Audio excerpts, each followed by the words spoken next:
different energy, right? Doing good. Good. Good. Soul's probably doing better than I am. He just came from vacation.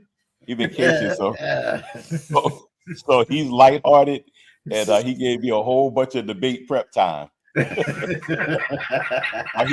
while he was sunning and funning. Oh man, we're gonna see how this goes. Definitely gonna be a good one. Yeah, it's gonna be a good one. So the debate topic is the Department of Government Efficiency, DOGE, beneficial or a dysfunctional disaster? DOGE was created to enhance operational effectiveness in public administration. Some argue that it has significantly improved government efficiency, while others claim it is a bureaucratic disaster. So our debaters today, Reverend James will be pro-DOGE, and Soul Toucher will be arguing against DOGE. All right, the rules. Each one of you, each speaker, will have an equal amount of time to present your arguments. I will tell you when you have 1 minute left in your argument. No interruptions during each other's statements. And we're going to keep things balanced and equal this whole time. So our first opening statements. Each of you will have 5 minutes to present your opening statement. Once again, I'll tell you when you have 1 minute left. We will begin with the affirmative pro-DOGE. Reverend James, you have the virtual floor. Okay. Welcome, everybody. First of all, just want to thank everybody. I want to thank my brother Soul Toucha for engaging me in this, I wouldn't say confrontational, but debate where we both have opposing views. And my objective at the end of the night is to at least present some evidence to him that might move him over to the other side in the affirmative, as well as those who might be disagreeing with the prospect of the DOGE. So I'm going to be doing a combination of, at times when I can, presenting some videos, having some conversations about DOGE, and I'm going to try to go present as much information that has been factually verified. If I'm caught in any area saying anything that's not, I don't mind being challenged on that. As a matter of fact, I expect to be challenged on that, and I would do likewise. So tonight I stand in firm affirmation that the Department of Government Efficiency is not only beneficial, but essential in ensuring that our government operates at peak performance. I don't believe efficiency is an option, it's a necessity. Government agencies are notorious for, bureaucratic sluggishness, having redundant processes and doing wasteful spending. DOGE was established to streamline government operations, to eliminate efficiencies.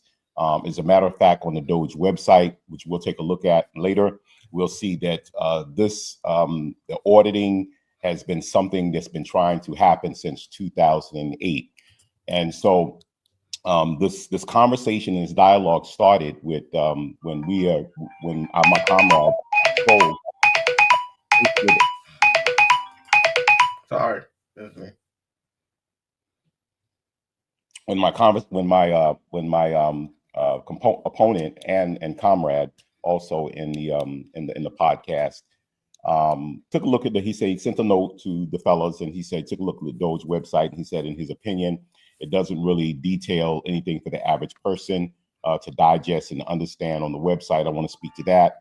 And he said, furthermore, it was striking that that the information that they were providing is redirecting it to Twitter.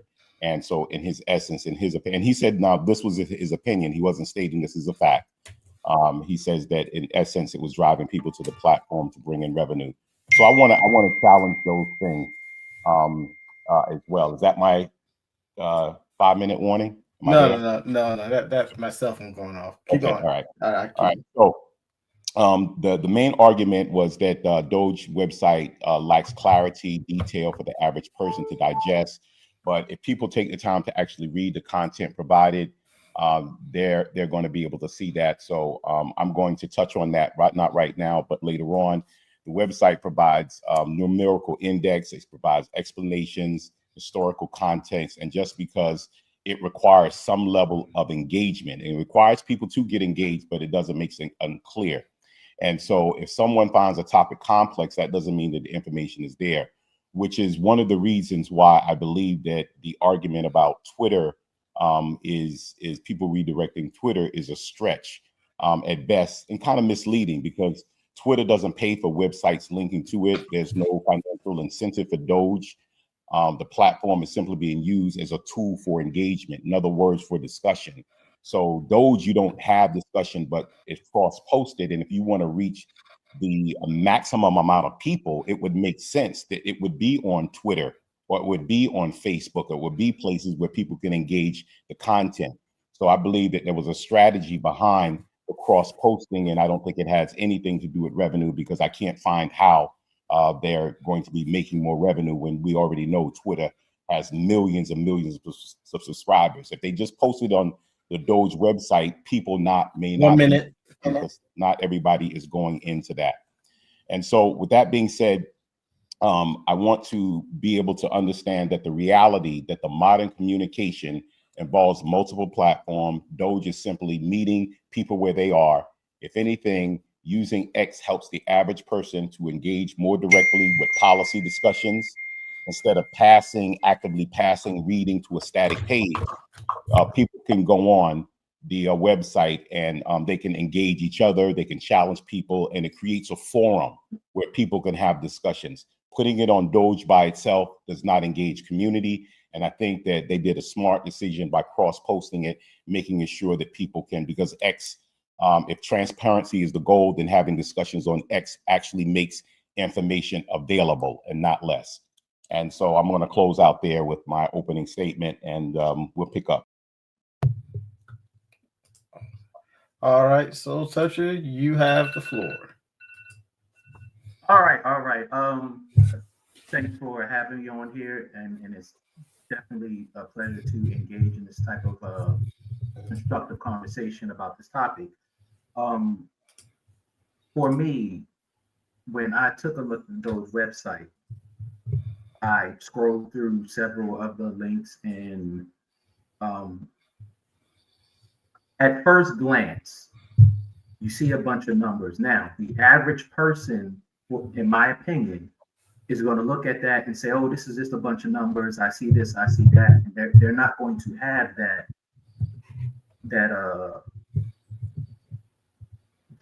knack for looking into the details of what's on that site. Now, when I look at Doge as being kind of destructive and not very beneficial or efficient, so I look at it like this: you create this agency that goes in and just starts cutting without doing an audit before cutting anything.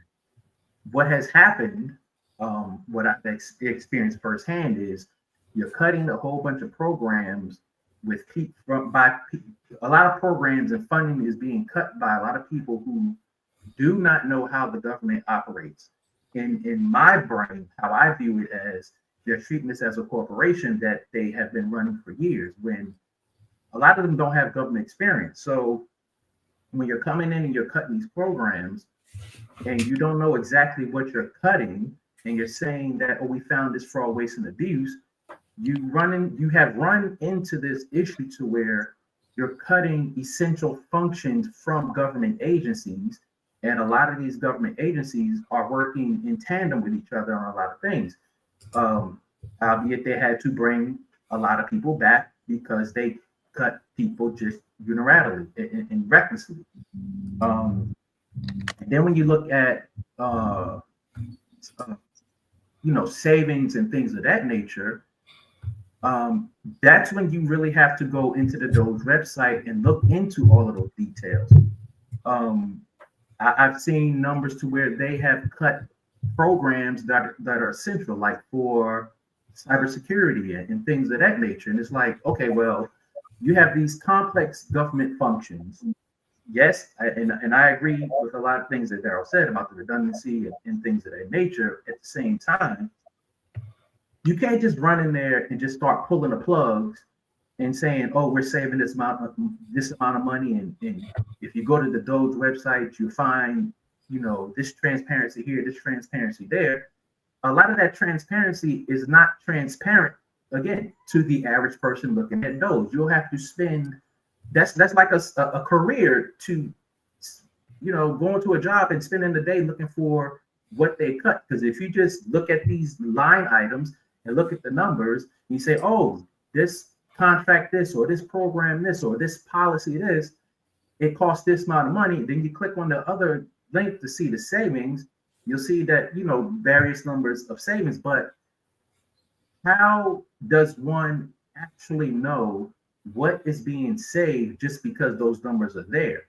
That's my problem with the transparency aspect of it, because if you're just throwing up a bunch of numbers and there's no audit beforehand and there's no structure to cutting, then you're not really showing me efficiency. You're just showing me that you're just chopping things off. Also, there's a conflict of interest aspect of it. Right, 1 minute. That also has to be taken into consideration.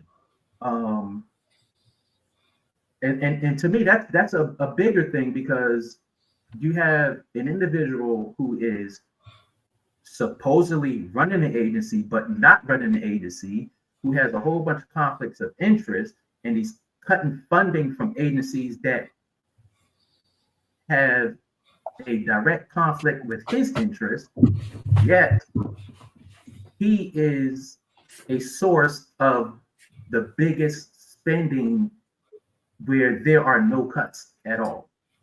So I'll close out right there so that we can, further on and get to the meat and potatoes of this conversation. All right, thank you both for your opening statements. All right, so next up we have the rebuttal round. So each of you will have 5 minutes to directly respond to your opponent's arguments. No new arguments, only respond to what's already been presented. We will start with the negative side first.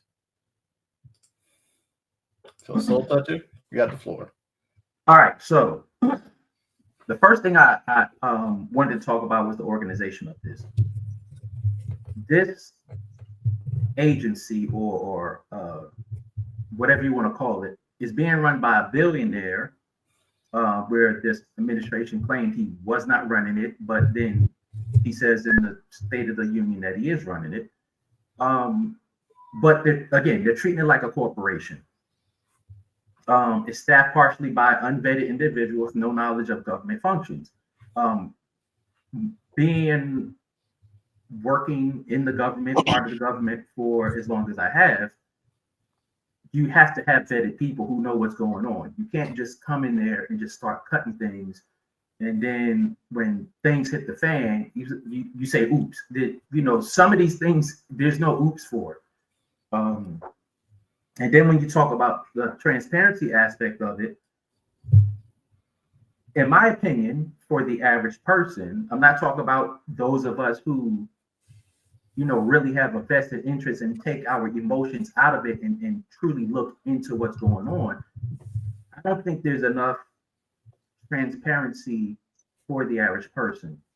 The other issue that I have as far as transparency is you've had safeguards in place where they say, oh, well, the unelected bureaucrats are making all these decisions, this, that, and the other. But what do you call Elon Musk and his running of Doge? He's an unelected bureaucrat, so to speak, if you want to look at it that way. And he's making a whole bunch of decisions that should be made by Congress. And it seems as if they are electing or are being blocked from making any decisions or having any feedback or input into what's going on over there. And I've said, yes, the Doge website is a back, like a backdoor to Twitter, purposely designed to drive traffic to Twitter. There is a process in which this information can be disseminated properly. But I feel like Congress should have some sort of input into what's going on, how it's disseminated, and disseminated properly so that, you know, the average taxpayer can understand, you know, because it's one thing to say, oh, we sent money to Liberia for, you know, cookies and you know, whatever, tricycles and stuff like that. But if that's going to be talking points that is on all of these news channels, that's what people are going to roll with. They're not going to be able to properly vet what's going on in what Doge is doing. Another thing that I was looking at was the methodology. Again, you're unilaterally cutting budgets, programs, and firing government employees with no regard to their mission, roles, or personal situations. There are essential functions for the government. A lot of these functions have been disrupted in the name of savings. But in the name of savings, if you disrupt these functions, you still have to spend that money or more money to get these functions running again. When you fire all these people, there is no proper passing on of their tasks to other people. It's just left sitting there for someone to come in and say, okay, well, what was going on here? What was going on there? There's no proper, you know, there's no process to that. Plus they're circumventing common practice under false pretenses. You know, they're going to fire people with this anonymous letter sent at midnight and on the weekends when people are not at work.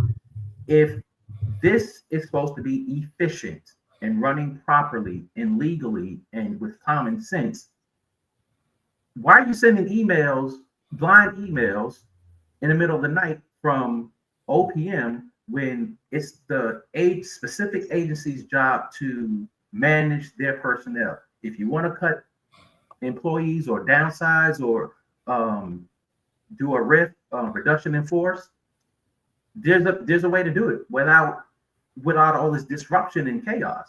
I don't understand why chaos is efficient. To me, that's wild. That's a wild concept.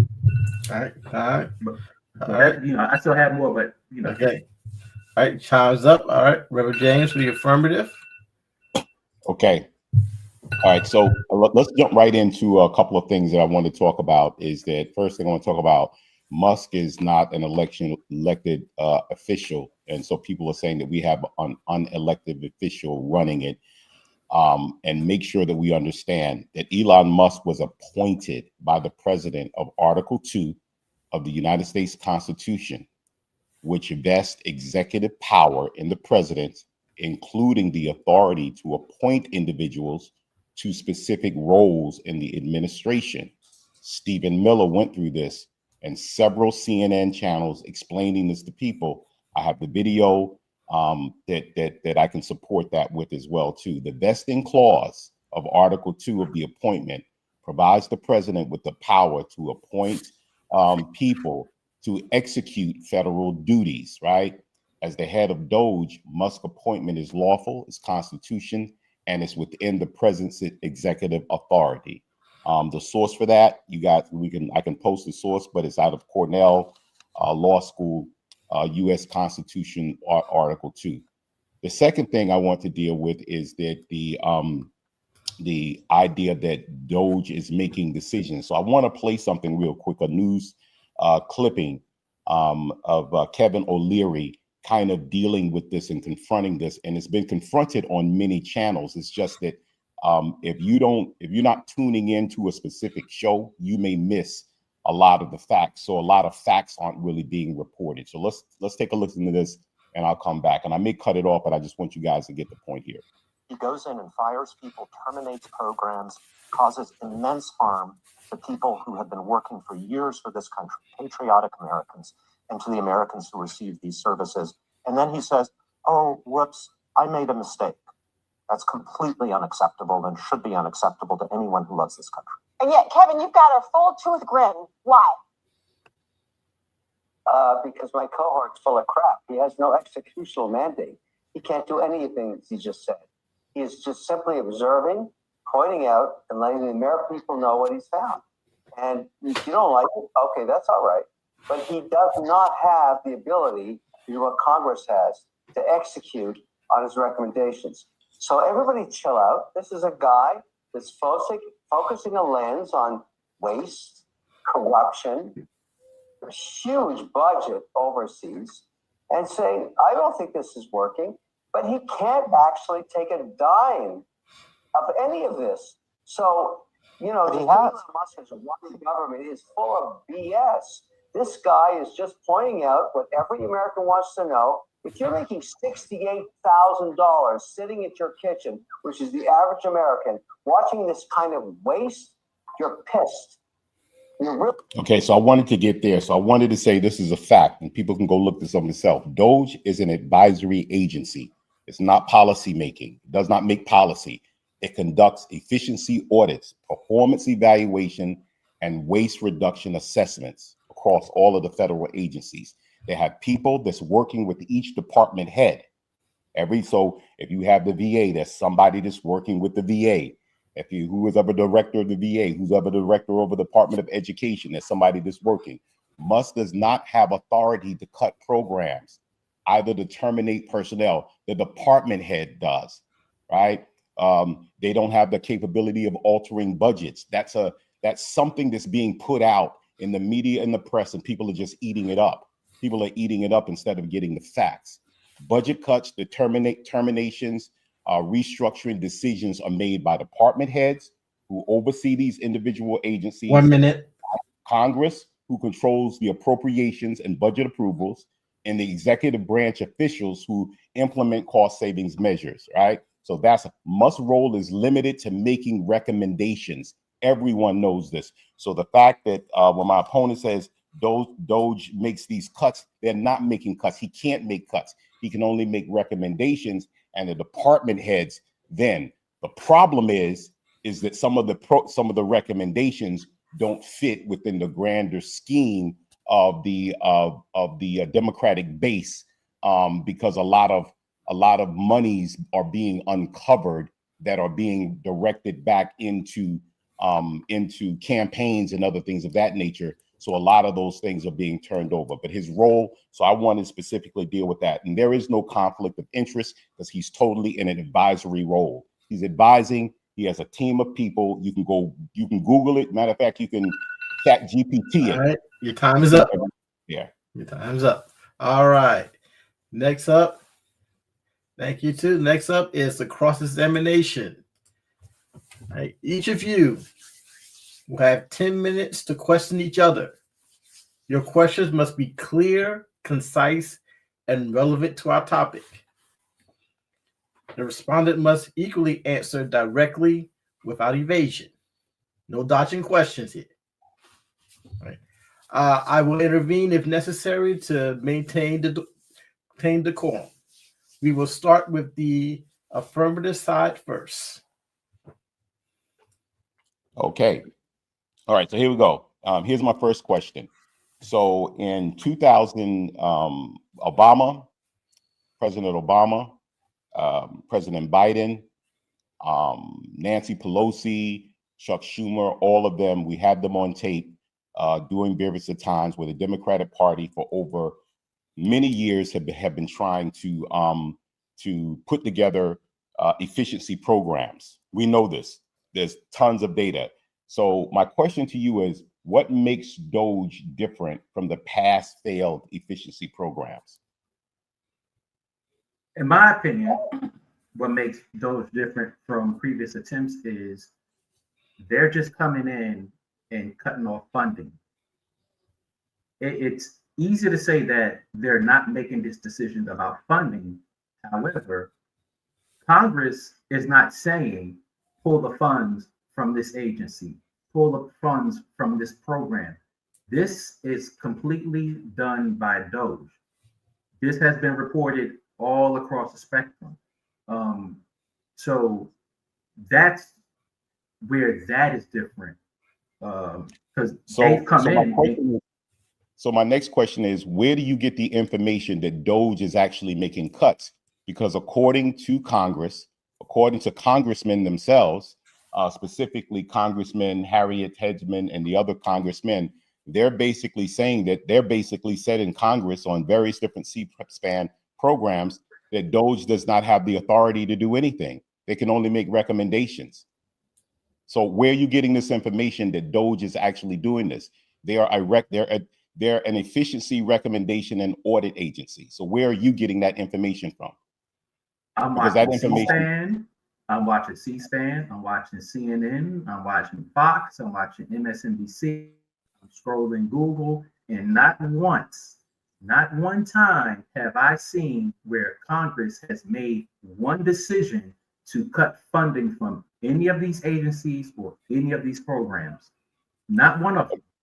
Okay, so I would ask the moderator at some particular point in time if I could present some evidence showing that that is actually a fallacy. That's not correct. That's an assumption that's based on media again. And depending upon where you're getting your media and content from, because the media has always been able to put a spin. So I would ask for that later, but I want to continue my line of questioning right now. So when you talked about DOGE and how does it affect, how do you think DOGE affects small businesses and ordinary citizens? It depends on what you're meaning by ordinary. If you're speaking of ordinary citizens, as far as those who are working for the government, it affects them greatly, because if they're cutting jobs, then they're unemployed. How that affects small businesses, if they don't have anyone to sell goods to because they don't have jobs, then that whole line is being affected. Okay. So my next question is, you mentioned just now that that DOGE is making cuts to budgets. Can you specifically identify, and that's something that we could verify, that you have heard, that you know of, that DOGE has actually cut, that we can actually verify a program? Because I cannot find any programs that I can find programs that the department heads have cut, the people that run departments. Because I've looked at the chain of custody through the website and to see those cuts. Can you give me an example of something that DOGE did in its own discretionary power that supposedly it has, which I'm saying it doesn't? Can you give me an example of something that we could verify? I can't give you a direct example, but I can tell you that these department heads are not making these decisions. Okay. Specifically, the Department of Energy did not make a decision to cut funding to the National Nuclear Security Administration, for one. So what you're saying is, from your understanding, DOGE has complete authority. I just want to be clear. DOGE has. I'm not saying they have complete authority. I would not even attempt to even throw that fallacy out there like that. What I'm saying is, department heads are not making these decisions. I mean, these are department heads that are just coming into the job. Just like DOGE is just coming into fruition. Mm-hmm. DOGE was charged with auditing all these government agencies. So they sent their people out through the servers in all these agencies, did their whatever they did, and things started getting cut. This was not cut by Congress. Congress did not cut these programs. Not once did they sit on C-SPAN or up on Capitol Hill and say, we are going to cut this program. What they have been doing was holding hearings with mayors from sanctuary cities and things of that nature. Not once. Not even the Appropriations Committee has sat down and said, let's cut this, let's cut that. Not once. So what I'm saying is that you're saying that DOGE has the power to cut programs. That's what you're saying. I just want to make sure that we got you on record that DOGE or you have me on record, as I have watched Elon Musk say in press conferences, we have cut this and saved this. And wait, let me back up, because I didn't specifically hear him say cut. I heard him specifically say, we found this, we saved money here, this, that, and the other. So if I take those words specifically that he said we found fraud, waste, abuse here, and we are saving money here, that means you have cut funding for certain programs or what policies or whatever the case may be, or even agencies, and stop that fraud, waste, and abuse. Now this money is, I guess, sitting over in the corner somewhere, waiting to be spent appropriately, however they deem appropriate. Okay. So my next question is, do you understand how NGOs, non-government organizations are formed, and how Congress just basically approves a certain amount of money to go to a particular agency, and when that money goes to that agency can start building out programs that they think that under the director, do you understand that Congress controls the purse itself? That, for example, so do you understand that if the veterans, if a veteran program or people get terminated, even if a director of the VA, which has happened, agrees to cut 1,000 employees, do you understand that that money goes still back to the VA? That money still belongs to the VA to distribute in other ways. Do you understand that Congress alone has the power? No one has the power to cut a budget but Congress. Yes, so I if do understand if money's being saved, my question is, do you understand that if money's being saved, that money is still there in the budget, but it can be reallocated and be put? Do you refute that, or do you understand that? I definitely understand that. I definitely understand that Congress appropriates money to agencies and non-government or NGOs, appropriate funding, this, that, and the other. They put that money to these organizations, and those organizations create programs, policies, and things of that nature with that money. Part of the problem with that is some of these programs and such have been redundant. They have been wasteful. However, my problem with DOGE is where is the paper trail or the evidence that this money is still with these agencies and is also being reallocated to these agencies, programs, or they cut 1,000 people or whatever the case may be, that money is still there for these individuals or these programs for these agencies to function. Because if you're defunding certain agencies and programs, that money is no longer with that agency or program. Because if you, let's use the Department of Education for instance, if you defund the Department of Education under DOGE, but Congress did not approve that, where's the money at now? Congress has not said, okay, this money is here, this money is there. We have not heard Congress say anything about where these funds are.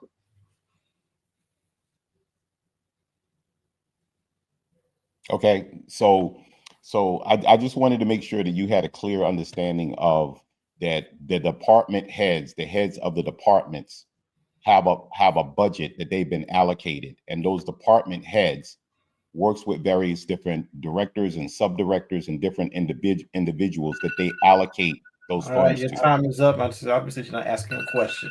All right. Go to the negative side. Soul Toucher, you have 10 minutes to cross-examine your opponent. Okay, so when your position is that there is no conflict of interest. A lot of these agencies that have had their funding cut, and there are several of them, a lot of them had pending lawsuits with Elon Musk. Do you not think or feel that it's a conflict of interest if he's targeting those specific agencies first? No, I don't think it's a conflict of interest, and I'll tell you why. Because the if you know, the DOGE team is built up of attorneys. They have a Supreme Court justice who is on their advisory board. They have Kendall Linneman, who's the former McKinsey consultant. They have a litany. They have Austin Ray, former clerk for Supreme Court justice. They have a infrastructure. If you do your homework and look at the infrastructure of all of the individuals that make sure that they're safeguarding and making sure that there are no internal conflicts of interest. Unfortunately, if the average person is not going to go do research on that to say, for example, conflict of interest, I was one of the first things that I looked at was conflict of interest. So when you look at the infrastructure they have and the people that they have behind it, all the media talks about is Elon Musk, but they don't talk about the machinery and all of the powerful people, the large consulting firms, the technology that they're using for it, and all of the things that they're actually doing to ensure that no conflict of interest and the agency can stay within the pocket of making valid recommendations. And those recommendations that they're making can be vetted. They can be vetted. And so that's the key point. Just like when you hiring somebody, you want to vet them. So if they're making a recommendation, it's not just because Elon Musk says it. It's like you can go through the chain of custody and all of those documents that are actually online and see the entire vetting process.